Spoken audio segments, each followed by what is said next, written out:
The Gospel of Luke and the Book of Acts together constitute over 25% of the entire New Testament. This physical scale is visible in the Standard Critical Edition of the Greek text.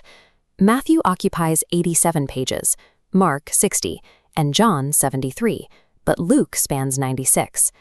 Verse counts confirm this dominance, with Luke containing 1,151 verses, the highest of any gospel. Beyond mere length, Luke represents a unique engineering feat in the canon, as the only gospel designed with a dedicated historical sequel. While modern Bibles place the Gospel of John between Luke and Acts, this canonical arrangement obscures what was originally a continuous two-volume architecture. The seam joining these volumes is the Ascension. Luke 24 and Acts 1 provide the only narrative reports of Jesus ascending to heaven, binding the Gospel's conclusion directly to the opening of Acts. Comprehending this massive text requires treating these two books as a single, continuous theological treatise. Luke addressed this two-volume work to a man named Theophilus, a figure situated within the first-century Greco-Roman world. Luke wrote this work as a targeted apologetic response to a socio-theological crisis. Theophilus and the early church belonged to a newly formed, predominantly Gentile community, facing intense pressure and hostility from their surrounding culture. Scholar Darrell Bach identifies a specific analytical framework here, noting that Luke designed his text to systematically resolve four distinct theological problems. Luke's narrative structure serves to reassure the church of God's sovereign, unbroken plan through its specific selection of historical events. The first crisis involves the demographics of salvation. How could Gentiles be included as God's people without circumcision? The Gospel lays the groundwork in Luke 19:10, emphasizing Jesus' mission to seek the lost. Acts then documents this execution across chapters 10, 11, and 15. The second crisis centers on the paradox of Jewish rejection.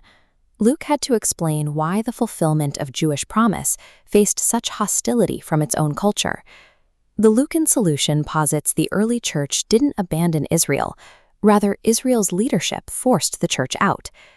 The Gospel meticulously records the religious leadership's initial rejection of Jesus to establish a historical precedent for what followed. This precedent directly explains the systemic persecution the church subsequently faces throughout the book of Acts. The shift from a localized Jewish sect to a universal church appears here as a divinely directed response to this rejection. The third crisis involves Christological absence. How could a physically absent Messiah fulfill God's promises? Luke's solution is exaltation theology. The Christology established in the Gospel anchors the authoritative declarations of Jesus' lordship in Acts chapter 2. This entire theological structure relies on the narrative reports of the Ascension found only at the joint between Luke 24 and Acts 1. The final crisis is one of ethics. The community needed to know how to live in a hostile world while awaiting Christ's return. Jesus provides this training during the Jerusalem journey section of the Gospel, spanning chapters 9 through 19. This preparation for his own departure serves as the behavioral program for the church's resilience in the book of Acts. The early disciples replicate Jesus' endurance under intense social pressure, faithfully continuing his mission and teachings in his physical absence. The Gospel functions as the architectural blueprint, while Acts documents the community living out these four solutions. Who possessed the historical access and theological acumen required to synthesize this massive framework? Because both texts are formally anonymous, scholars must analyze internal textual anomalies to build a profile of the author. The most significant anomalies are the we sections of Acts. In chapters 16, 20, 21, and 27, the third-person narrative abruptly shifts to the first-person plural. These specific shifts identify the author as an embedded traveling companion of the Apostle Paul.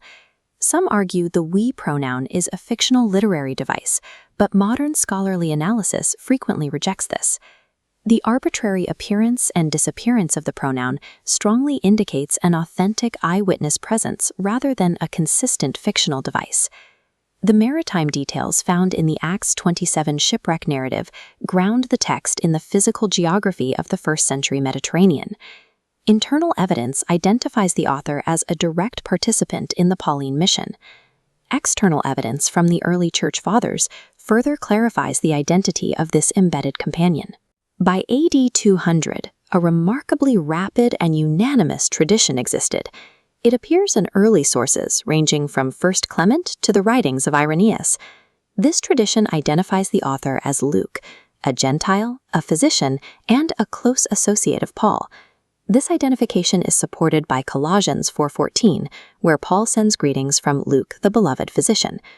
While scholar Henry Cadbury noted the Gospel's vocabulary was common to educated Greeks of the period, the text's sophistication aligns with the profile of a physician.